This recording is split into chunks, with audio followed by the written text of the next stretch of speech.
South Korea President Yoon Yeol says there will not be a second martial art law declaration as he apologised to the nation during a televised address.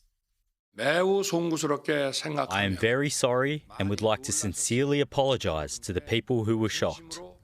Regarding the declaration of martial law, I will not avoid any legal or political responsibility.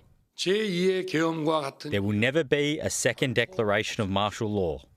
I leave it up to my party to take steps to stabilise the political situation in future, including the issue of my term in office. President Yoon stopped short of announcing he would resign from his post. These are live pictures coming from Seoul, where voting has now begun, South Korea's parliament, to determine the fate of the nation's president. Cordelia Lynch has the latest.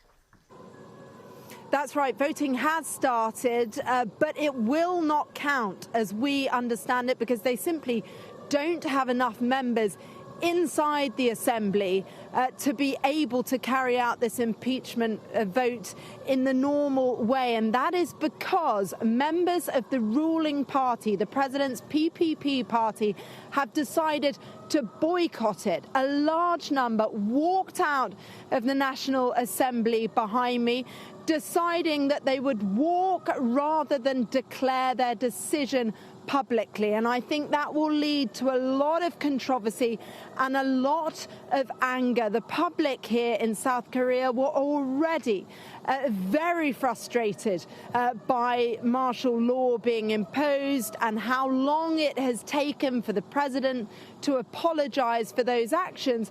And now we have this enormous moment, this big political occasion where people were hoping, many, that the president would ultimately be punished for what he did. And instead, they will have to wait, we think, possibly days to try and vote again. We saw these intriguing, very striking images from inside the Assembly in the past few minutes, which just showed lots of empty seats. Members of the ruling party walking out around an hour or so ago, deciding not to be part of this process.